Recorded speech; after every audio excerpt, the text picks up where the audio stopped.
그러면 우리 마음 가운데 주님을 맞이하는 마음은 어떤 마음이어야 될까요?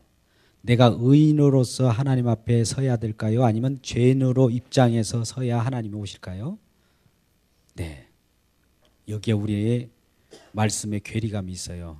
하나님 말씀대로 살고자 하는 저와 여러분께서는 그래도 말씀대로 살아야 의롭다 여김을 받고 또 의인으로 나서야 하나님은 하나님 속성 자체가 의롭고 정의롭고 공의하신 하나님이시기 때문에 공의하신 속성을 가진 그분이 우리 속에서 의롭고 공의로운 것을 찾아서 맞아주실 것 같은데 왜 이러한 의인을 마다않고 오히려 죄인을 찾으러 오셨을까요? 여기에 우리의 말씀을 부딪힐 수가 있는 겁니다. 그래서 우리 주님께서는 말씀 전면에 이런 말씀을 하셔요.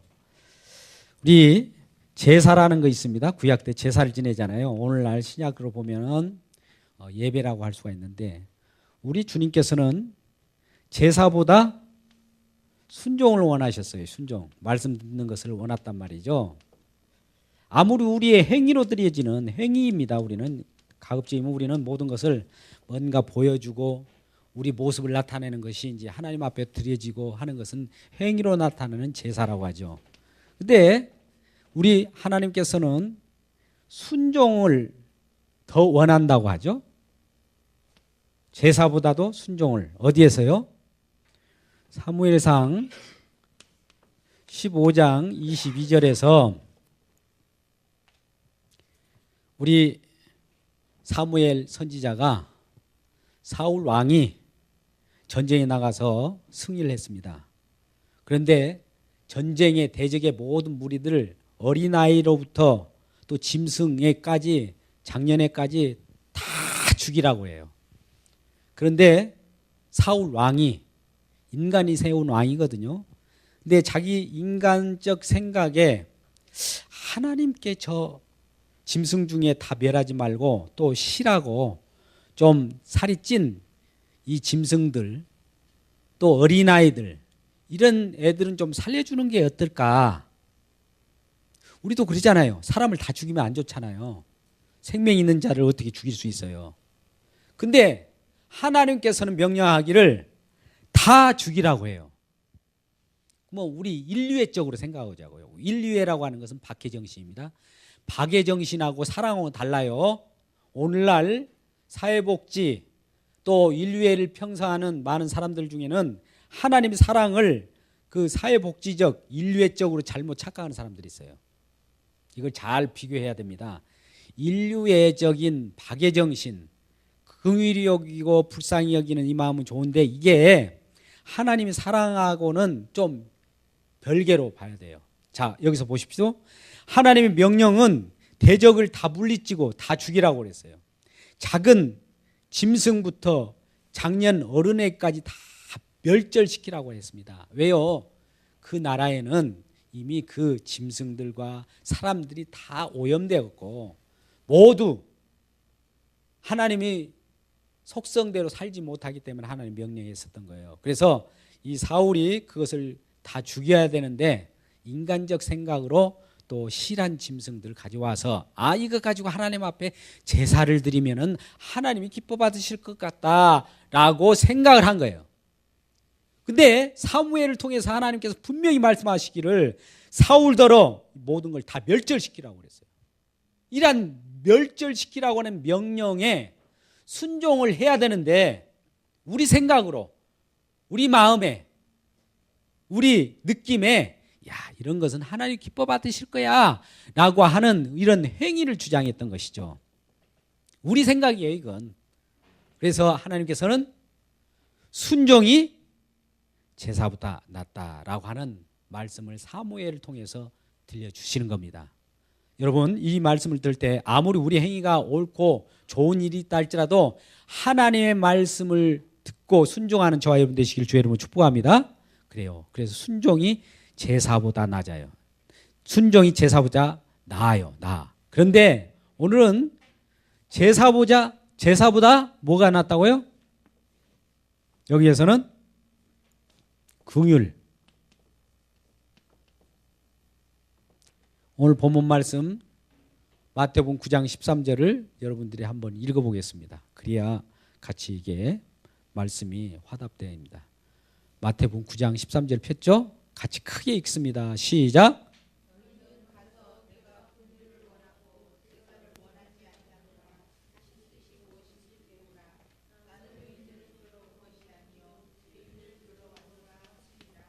아멘. 자, 여러분 이걸 잘 생각하셔야 합니다. 여기 이런 데서 오해가 될 수도 있는데 우리 예수 믿는 사람으로 의롭게 살기를 원합니다. 저와 여러분은 그렇게 되기를 소망합니다.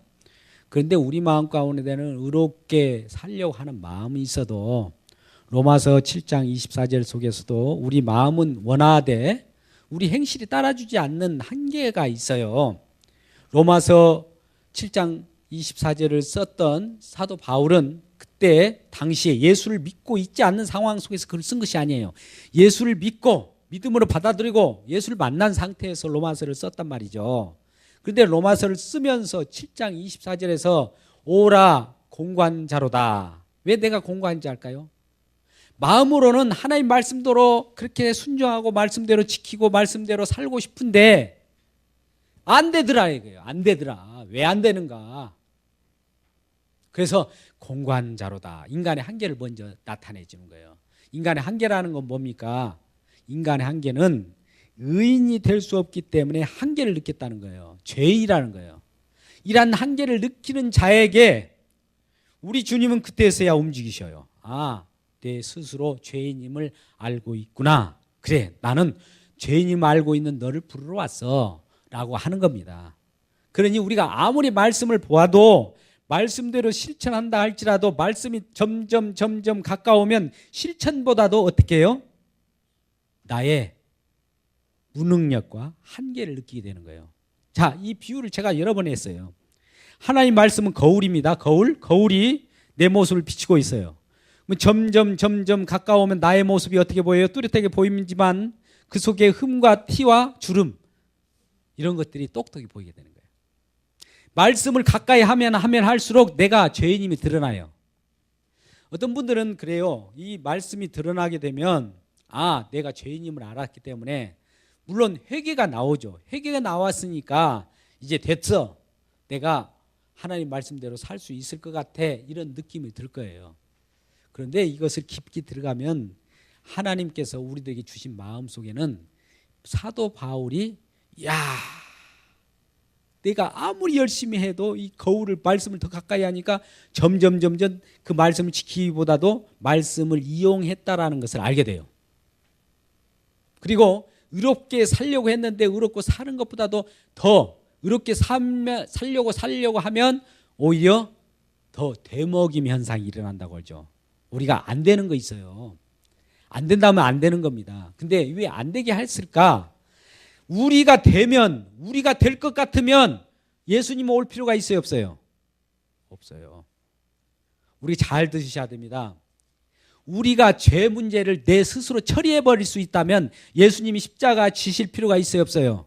없어요. 우리가 질 수 없기 때문에, 우리가 무능력하기 때문에, 우리가 할 수 없기 때문에, 우리가 죄를 있는 상황 속에서 하늘나라를 스스로 갈 수 없어요. 노력을 해도 용을 쓰고 힘을 쓰고 어떠한 지혜를 갖는다 할지라도 하늘나라를 인간으로서는 스스로 못 가요.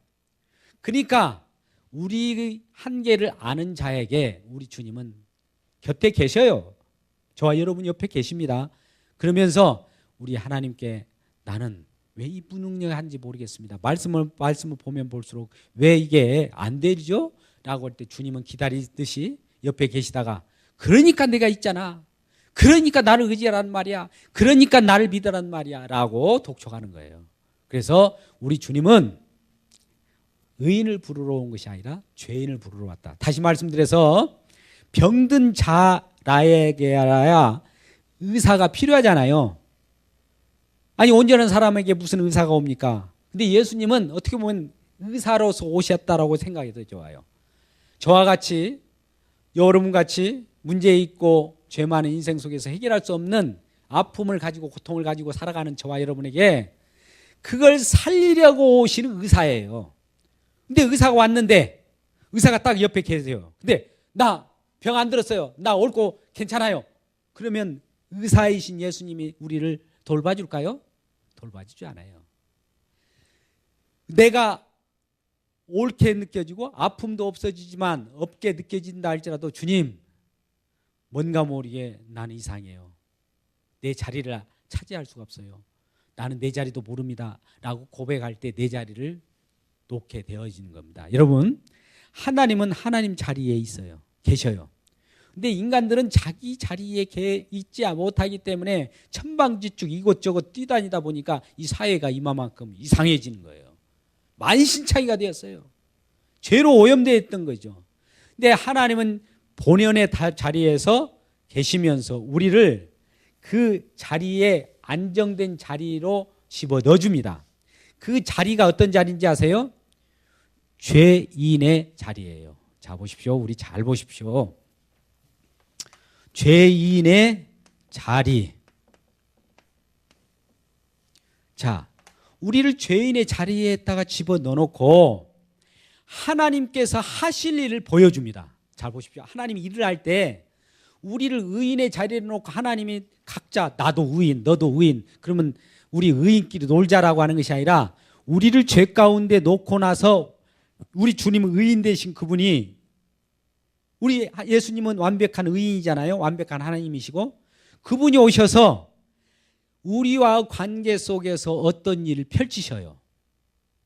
그 일하심이 예수님께서 우리에게 긍휼을 베푸시는 거예요. 그걸 긍휼이라고 하는 거예요. 자비라고 하는 거예요. 자, 보십시오. 우리는 아까 사무엘상 15장 22절에서 하나님의 명령에 순종하는 것이 우리가 제사 드렸으니까 야 하나님 기뻐 받으실 것보다도 하나님 명령에 순종하는 것이 더 낫다라고 했는데, 또 더 나은 것, 진짜 완벽한 것, 확실한 것은 긍휼을 제사보다 더 낮게 여기고 받아들인 것이 중요한 거예요. 우리 주님께서 우리를 불쌍히 여겨주려고 오셨는데도 불구하고 우리는 불쌍히 여기지 마세요, 이렇게 한다면은 외면하는 거예요. 이걸 누가 잘했느냐? 바리새인들이 그랬어요. 나는 말씀대로 살았는데 왜 예수님이 필요해요? 이랬던 거예요. 그랬을 때 오늘 말씀의 전후에 보면은 그런 거예요. 예수님께서 오셔가지고 그 마태라고 하는 자가 있어요. 마태복음이잖아요. 오늘 마태복음. 마태라고 하는 자가 누구예요? 세리장, 세리.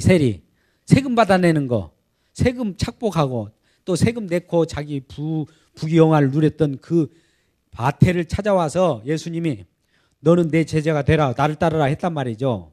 그리고 나서 마태가 예 알겠습니다 하고 모든 걸 팽개치고 예수님을 따라서 들어갔어요. 그때 예수님이 마태의 집에 가서 이제 먹고 마시면서 같이 모여 있는 거예요. 근데 그 당시에 마태라고 하는 이 세리는 많은 사람들이 죄인이라고 여겼던 자예요. 창녀와 세리 이런 자들은 죄인으로 취급받았던 시대 아닙니까? 그랬을 때 바리새인들이 뭐라고 그랬느냐? 왜 예수님이라고 하는 선생은 저런 죄인들하고 같이 놀죠? 죄인들하고 같이 노는 것 보니까 문제가 있다라고 했던 거예요, 예수님을. 그런데 예수님이 왜 죄인들하고 같이 있어야만 하는 것을 이 바리새인들은 몰랐던 거예요. 그러니까 그걸 배우라고 하는 거죠. 호세아 6장 6절을 한번 펴보세요. 호세아 6장 6절에서도 같은 말씀이 나오는데, 호세아 6장 6절 속에서 이 호세아가 어떤 내용입니까? 호세아 선지자를 세워가지고 자기 아내를, 창녀를 아내로 삼으라고 합니다. 그러니까 하나님 명령에 순종하죠. 우리가 여러분 잘 생각해 보세요. 어떤 자녀를 결혼시킬 때 배우자로 자녀의 자부를, 창녀를 너의 며느리로 삼으라 하나님 명령한다면 여러분들 어떻게 받아들이시겠어요? 순종할 수 없잖아요. 왜 나한테 이런 것을, 왜 우리 집안에 이런 경우가 있어야 됩니까? 라고 항변할 거 아닙니까? 그런데 호세아 선지자에게 하나님께 명령을 합니다. 그러니까 그 창녀를 데려다가 살게 되죠. 근데 이 여자가 또 나가버려요. 나가고 다른 남자하고 놀아요. 그러니까 또 그걸 이 호세아들어 네가 돈을 가지고 가서 그 돈을 지불하고 또 다시 사오라고 그럽니다. 계속 범죄한 자들을 사오라고 하면서 말씀하시기를 이런 말씀하세요. 나는 인애를 원하고 긍휼을 원한다는 하나님 마음을 표현한 거예요. 하나님은 우리 속에 나타나셔서 어떤 저와 여러분이 오셔서 무엇을 알려주시고자 하냐면은 하나님의 자비를 가르쳐 주고 싶어요.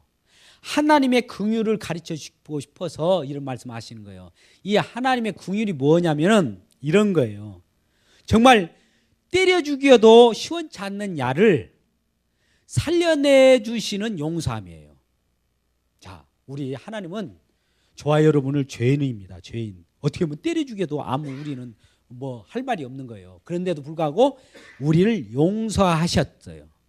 용서하실 뿐만 아니라 하나님 백성 삼으셨습니다.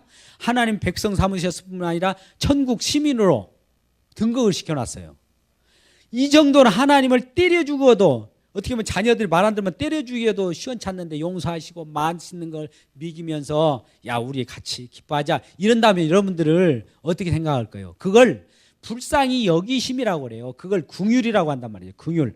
이 긍휼을 베풀기 위해서 하나님이 오셨다라고 하는 게 하나님은 긍휼의 하나님이시라는 것을 알려주시기 하여 이 순종도 짓지만 순종보다도 이거 긍휼이 더 낫는 거야. 제사도 필요 없어. 나는 긍휼을 원하는 거야. 이런 말씀을 하셔요. 자, 우리는 이럴 때 이 말씀을 들으면서 우리 속에 우라통이 확 나와야 됩니다. 이게 정상이에요. 왜? 하나님 말씀이 우리에게 임하면 저런 말씀이 임하면 내 속에 있는 속성이 확 드러나거든요. 바리새인 속성, 우리가 의롭게 살 수 있다라고는 할 수 있다라고는 속성들이 확 올라와 주는 것이 정상이에요. 이게 복음의 말씀이 입하게 되면 그런 말씀이 부딪히게 되거든요. 그럴 때 우리는 그럼에도 불구하고 하나님께 끝까지 그래 바리새인적인 자세로 갈 것인가 아니면 죄인의 자세로 갈 것인가 이 부분을 우리가 명심해야 됩니다. 하나님은 하나님의 자리가 있고요. 우리는 우리의 자리가 있어요. 우리의 자리는 죄인의 자리입니다. 자, 그러면 이런 말씀을 듣면 하나님이 긍휼을 베푸시고 하나님 은혜를 베푸셨으니까 은혜로 살아라고 하면 우리는 이런 생각을 해요. 그러면 하나님의 은혜가 임하면 죄인들을 좋아하시고 죄인들에게 다가오시는 예수님을 생각한다면 우리는 죄를 쳐버려도 관계없습니까? 이런 얘기가 나오죠. 당연히 죄인을 찾으시니까. 근데 우리는 죄를 짓기 때문에 죄인이 아니에요. 본래부터 죄인이기 때문에 죄를 짓는 거예요. 이 말이 앞두 순서가 다릅니다. 죄를 짓기 때문에 죄인이야가 아니라 우리는 죄인이에요. 처음부터 죄인의 자리에 있어요. 죄인이기 때문에 날마다 하는 일마다 죄를 져요. 자, 보십시오. 우리는 예수를 믿어도 우리 자신은 한계를 느껴요. 하나님이 아니잖아요. 완전한 사람이 아니잖아요. 예수 믿어도 죄를 짓는다니까요. 죄를 짓는 그 자체는 예수를 믿어도 죄인이라는 그 사실이거든요. 죄인이 아니면 어떻게 죄를 져요? 죄인이기 때문에 죄를 짓는 거지. 그런데 이런 죄인의 자리에 놓고 의인 되신 그분이 함께 나를 껴안고 있는 이 상황을 의롭다라고 칭한다 이 말이에요. 자, 이 말을 이렇게 표현해 봅니다. 여러분, 여기에 굉장히 중요한 말씀의 내용이 있어요. 여기에 흐트러지면 안 됩니다.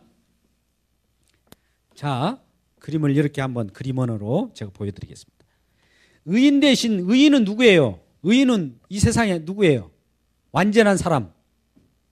예수님밖에 없어요. 우리가 믿기 때문에 의인이라고 칭하여 주지만 아직은 우리는 죄인이란 말이죠. 그런데 우리는 죄인의 자리에 있어요. 죄인. 이 자리를 이렇게 있으면서 이 자리를 견고케 하고 이렇게 하나 돼요. 예수님은 의인, 나는 죄인이에요.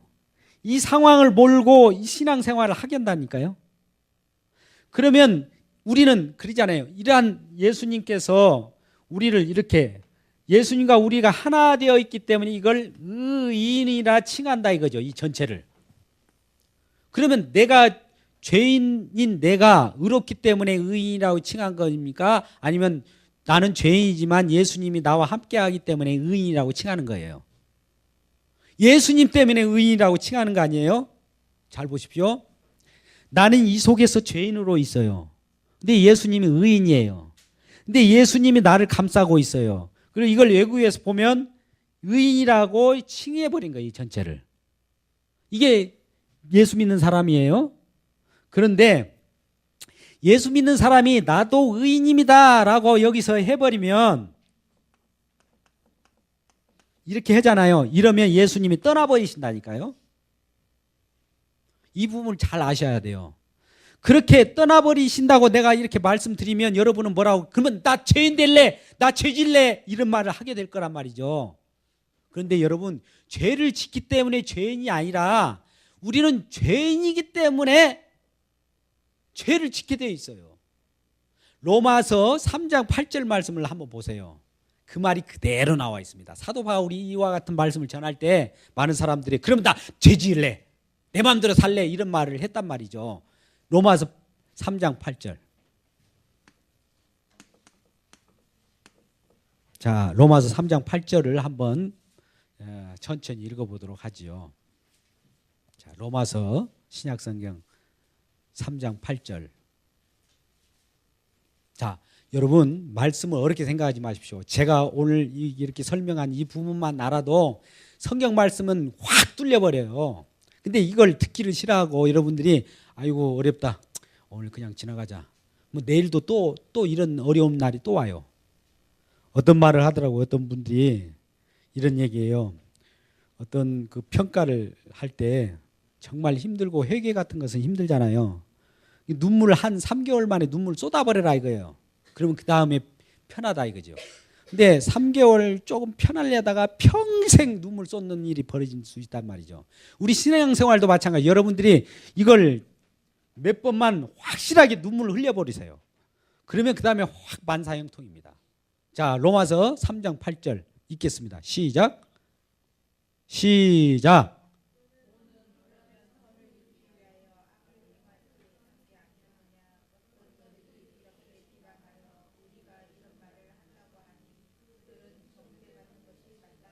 뭔 말이에요? 방금 그 사도 바울이 복음을 전하니까 선을 위하여 우리 악을 행해야 되겠네? 왜요? 죄인을 찾아오신다고 하니까. 그러면 죄를 져야 죄인인 것처럼 느껴진 거 아니에요? 죄를 지니까 죄인을 죄로 여기는 것이 제가 말하는 건 아니었잖아요. 잘 말이 혼성되는데 보세요. 우리는 죄인이기 때문에 죄가 나와요. 근데 우리는 판단하기를 죄인이기 때문에 죄가 나온다는 것보다도 죄가 나오는 걸 보고 죄인을 판단한단 말이죠. 우리 시야는 먼저 행위 쪽에 빨리 다름질 치는 그런 경향이 있어요. 저 사람을 판단할 때도 행위가 어떠냐 이걸 가지고 판단해요. 그런데 행위를 판단하기 전에 우리 존재 자체가 무엇인가를 먼저 생각해 보셔야 된다는 겁니다.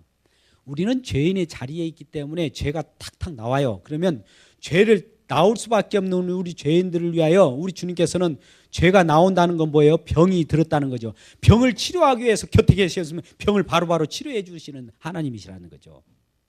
그래서 이렇게 병이 들고 죄가 있는 우리들은 죽어가잖아요.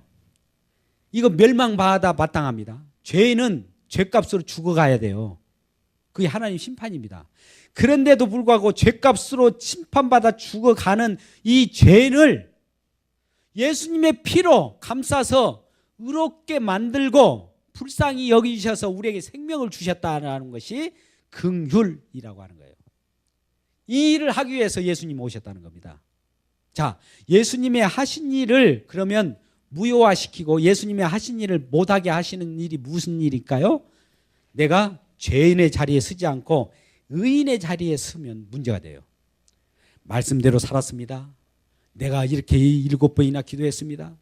봐보세요, 예수님, 하나님, 나도 말씀대로 이렇게 의롭게 살았는데 나를 복 내려주지 않으면 누가 복을 받겠습니까? 라고 주장하는 거예요. 이것은 우리가 여기서도 보면 알아요. 욥기에서 욥기, 여러분 욥에 대해서 알죠? 욥 동방에 가장 의로운 자 욥이 있었잖아요. 욥에 대해서 알아요? 욥이 정말 의롭게 살고 제사도 잘 드리고 하나님 영화롭게 하는데 그렇게 풍부한 그런 재물을 가지고 살았는데 떵떵거리며 살았어요. 근데 어느 날 갑자기 병이 들었네. 또 자식들이 죽어가고 모든 걸 탕진하고 다 빼앗겨 버려요. 그래서 자기도 모르는 병이, 피부병, 온갖 병들이 다 들어가지고 기왓장으로 고름을 막 긁어내면서 하루하루 이렇게 연명하면서 살아가잖아요. 그랬을 때 욥의 세 친구들이 뭐라고 한지 아세요? 욥아, 네 행위가 올바랐으면 너에게 그런 병이 생기지 않았어. 네 행위실이 올바랐으면 네 자녀들이 그렇게 죽지 않았어 라고 놀리는 거예요. 자, 여러분 오늘날 신앙에도 이런 사람들이 있어요. 물론 그게 원인과 결과라고 하는 것이에요. 무엇이 있기 때문에 무엇의 결과를 가져오잖아요. 이거는 인간의 법칙입니다. 그런데 인간의 법칙을 가져와서 너에게 네가 잘못한 것이 있기 때문에 하나님이 너에게 저주를 내려줘서 네가 아프고 병들고 네 자녀들이 다 죽었지 않았냐라고 얘기하는 거예요. 여러분 어떻게 생각하세요? 욥은 하나님이 사랑한 자였어요. 그럼에도 불구하고 이란 친구가 누구누구 있었습니까? 욥의 친구 세 친구가 있는데 이 세 친구들이 매래는 약 올리면서 엘리바스라고 하는 자가 있어요. 엘리바스, 빌닷, 소발, 이 세 친구들이 경론을 합니다. 경론을 해요. 욥하고 너는 하나님이 잘못한 것이기 때문에 네가 그런 죄를 받은 거야. 근데 이 욥은 할 말이 없는 거예요. 내가 과연 나쁜 짓을 했는가? 나쁜 짓 한 자가 아니에요. 욥은 성실하게 살았거든요. 의롭게 살았는데도 불구하고 자기에게 병이 왔고 자녀들이 다 죽어버렸고 또 심지어 마누라처럼 네가 믿는 하나님을 저주하고 죽어라 막 이렇게. 이러니까 이런 욥이 얼마나 고난을 당합니까? 이 고난 당하는 것을 욥이 감내해 줄 수가 없어요. 그걸 참아낼 수가 없는 거예요. 그런데 하나님은 이 욥을 통해서 하나님이 어떻게 하실 것인가를 우리들에게 보여주려고 성경 속에 기록된 거예요. 엘리바스나 빌닷이나 소말이 욥에 대해서 삶이 그렇게 곤고하고 고난을 처하니까 그 고난은 하나님께 대들었든지 의롭게 살지 못하기 때문에 그런 일이 벌어졌다라고 판단을 했는데 하나님은 나중에 오셔가지고 이 욥이 잘못한 것이 하나도 없다. 단지 내가 욥을 그렇게 활용했을 뿐이다 라고 얘기해요. 그러니까 새 친구들이 나가 떨어지는 거예요. 아, 이것도 하나님이 하신 일이구나. 여러분 우리들에게 고난이 오잖아요. 이거 사단이 한다고 생각하지 마십시오. 사단을 통해서 하나님이 하신 일일 수도 있고요. 모든 것이 하나님이 하신 일이라고 받아들이면 그 속에서 하나님이 무슨 일을 벌이시는가를 알 수 있어요. 그런데 이러한 고난을 받은 욥을 나중에 들어서 많은 사람들을 부끄럽게 만들어요. 우리에게 고난을 받은 저와 여러분을 나중에 하나님 신원해 주십니다. 높여주셔요. 강하게 해주셔요. 그래서 우리들을 깜보고 욕하고 놀려댔던 엘리바스나 빌닷이나 소말 같은 자들을 그 입을 가로막게 해버린 거죠. 자, 오늘 말씀을 요약합니다. 하나님은 예수님이 이 땅에 오셨는데 예수님은 할 일이 있어요. 그 할 일은 무엇이냐면은 죄인을 구원하는 일이에요. 그래서 첫 번째 죄인을 찾아간 자가 마태라고 하는 죄인을 찾아가서 마태하고 이야기 나누고 마태하고 먹고 이렇게 하고 있었거든요. 그랬는데 의롭게 산다라고 하는 엘리바스나 빌닷이나 소말과 같은 바리새인들이 저 마태와 같은 죄인의 집에 왜 예수님이 들어갔습니까? 예수님은 공의로우시면 그분이 왜 죄인과 함께 먹고 마십니까? 하나님은 옳으시고 정의로우신 분이 왜 정의롭지 못한 자하고 같이 있습니까? 라고 힐난을 했단 말이죠. 왜 힐난을 했을까요? 그 뜻을 몰랐기 때문에. 하나님은 저와 여러분이 문제가 있고 어렵고 힘들고 유한한 죄인이기 때문에 찾아오신 거예요. 우리가 의롭다면 하나님이 안 찾아와요. 의롭고 올곧게 산다면 하나님 우리를 찾아오지 않습니다. 그래서 우리 주님은 언제라도 죄인의 자리에 놓고 하나님은 하나님 자리에서 우리들과 함께 같이 하나님의 공의를 펼쳐나가는 거예요. 자, 말씀을 요약합니다.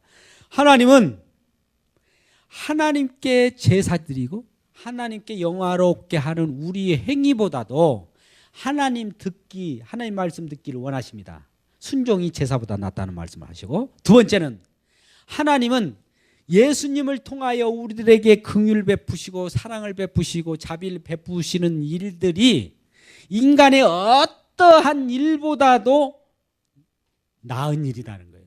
인간이 개재시킬 수가 없어요. 제사지니 하나님을 영화롭게 한다고, 봉사활동한다고 이런 거 주장할 수가 없다는 거죠. 그래서 오늘 말씀 속에 9장 13절에는 그런 말씀을 하신 거예요. 그래서 하나님은 안전한 자리 속에 있을 때 우리가 안전한 자리는 죄인의 자리예요. 아니, 예수 믿는데 의인 됐는데 왜 죄인의 자리로 놓습니까? 이렇게 항변하는 자에게 로마서 3장 8절 말씀을 한번 묵상해 보세요. 사도 바울이 이런 말씀을 전하니까 많은 사람들이 왜 그럼 우리 죄를 져도 상관없으면 죄 짓게 내버려 두는 거냐? 아니에요. 우리가 죄를 짓기 때문에 죄인이 아니라 죄인이기 때문에 죄를 짓는 거예요. 이 표현을 한번 서술적으로 한번 써서 한번 여기를 면밀히 살펴보도록 하죠. 이걸 우리가 잘못 알면 정말 이단되기 쉽습니다. 여러분이 이단되기 쉽고 혹은 제가 이단되기 쉬운 거예요. 둘 중에 하나예요. 죄인, 여기서 나오는 거예요. 뭐예요? 나오는 거예요. 죄, 악, 이런 것들 나와요. 그런데 우리가 죄, 악, 옳지 않는 행실, 옳지 못함, 이걸 보고 죄인이다 이렇게 판단하는 거하고, 이거 잘 보세요. 우리 학생들은 잘 알 거예요. P는 Q다 이 논리상 있잖아요. 교집합에 대해서, 또 그 집합에 대해서 포함 집합 있잖아요. 그걸 잘 생각해 보시라고요. 자, 죄인이기 때문에 죄인에서 나오는 건 뭐예요? 죄만 나와요. 죄. 이걸 인정하지 않으면 안 돼요. 우리는 예수 믿어도 죄인이에요. 우리는 예수 믿는 상황이 아까 제가 이렇게 말씀드렸어요. 자, 죄인과 의인은 누구예요? 한 분밖에 없어요. 의인은 한 분밖에 없다고요. 한 분, 예수님밖에 없잖아요. 예수님이 나하고 이렇게 같이 성령 안에서 이렇게 있는 상태를 의인이라 칭한다고요. 칭한다. 그냥 봐준다는 거예요. 칭한다. 사실은 죄인인데 의인이라고, 예수님 때문에 의인으로 봐주는 거예요. 내가 잘못했어도 부모님이 어디 경찰서에 가서 날 좀 봐서라도 내 자녀를 좀 용서해 주세요, 이런 것과 같은 거예요. 그러면 내 자녀가 지금 죄를 짓고 있었잖아요. 죄가 어디로 사라집니까? 어머니가 가서 나를 보고 내 자녀를 용서해 주세요, 그러면 그 어머니의 얼굴을 보고 용서해 주는 거 아니겠어요? 그러죠? 그거 마찬가지. 예수님이 하나님께 나갈 때 예수님께서 의인이 되셔서 나를 보고, 내가 십자가에서 피 흘렸으니까 나를 보고 이 죄인들, 저와 여러분들을 용서해 주세요 하는 이 상태가 의인이라 칭한다는 거예요. 이 같이 있는 거예요. 이것만 있는 게 아니에요. 같이 의인과 죄인이 같이 있는 상황을 의인이라 칭한다는 거예요.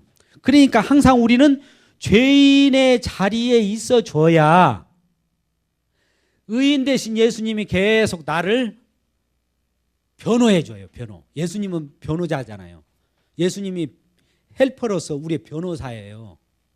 변호사. 그런데 사단은 뭐라고 하냐면은, 여기 사단은 뭐라고 여기서 침소하느냐? 사단은 요 놈이 죄를 졌어요. 죄인데 왜 의인이라고 합니까? 라고 하는 거예요.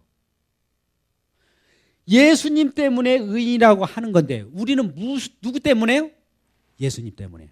우리 때문에 의인이 아니에요. 우리가 스스로 무슨 의인입니까? 아니에요. 의인이면 죄를 짓지 말아야죠. 지금도 여러분 지금 생각하는 거 다른 이상한 생각하는 사람들 있죠. 왜 죄를 지어요? 의인인데 예수 믿으면. 항상 이 자리를 떠나지 못하게 굴러가게 해요. 이게 계속 의인 대신 예수님과 나가 계속 살아가게 하는 거죠. 이 신앙생활이에요. 그렇게 이렇게 말하니까 사도 바울도 이렇게 말했어요. 그러니까 어떤 자들이 그러면 죄인이니까 죄를 져도 상관없겠네? 그러는 거예요. 그러면 너는 은혜를 말하면서 왜 다른 사람들에게 죄를 짓게 만드는 거야? 라고 사도 바울에게 막 떼를 쓰고 항변하고 막 손대질을 했는 것 같아요.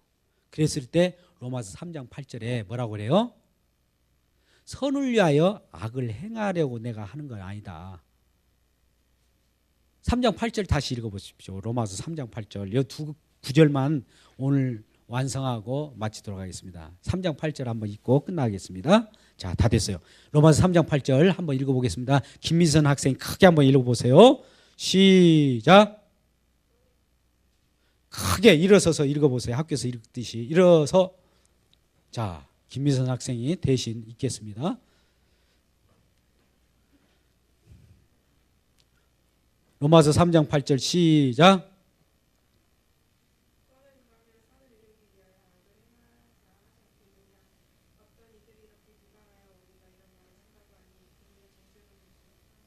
봐보세요. 그렇게 비방을 한다는 거예요. 그러면 죄 지어도 되겠네라고 하는, 죄를 짓게 만드는 그런 말씀을 왜 전하느냐 이렇게 얘기하는 거예요. 근데 그들도 정죄받는 것이 마땅하다 이거예요. 이걸 알지 못하니까 그런 소리를 한 거죠. 자, 결론. 우리는 죄인이에요. 저와 여러분은. 그래서 죄가 나와요. 근데 이란 죄가 나올 때 예수님께서는 바로 십자가의 피를 계속 흘려주시면서 죄를 처리하고 계세요. 지금 이 일을 하고 계신다니까요. 그러면 예수님은 내 죄를 처리해 주시니까 나는 막 죄만 지어야 되겠다 이런 분 계세요? 그건 예수를 잘못 믿은 거예요. 예수님께서 얼마나 우리 죄를 위하여 피를 흘리고 계시는데 한쪽에서 피를 흘리고 계시는 모습 보고 더 죄를 지어야 되겠다, 피 흘리는 거 보니까 재밌다 하면서 죄를 지은 사람 있어요? 아니잖아요. 그러니까 예수님 피 흘리는 그 모습 보고 나는 죄를 안 짓고자 하겠죠. 안 짓고자 하는데 계속 죄는 나와요. 이 한계를 놓고 하나님 왜 죄만 나오는 겁니까? 라고 이렇게 할 때 우리에게 회개 나올 때 회개 나오는 그 상황을 가지고 우리 주님께서는 너는 의로운 자라 이렇게 칭하는 거예요. 이러한 귀한 의로운 자가 되기를 주의 이름으로 축복합니다. 기도하겠습니다. 아버지 하나님.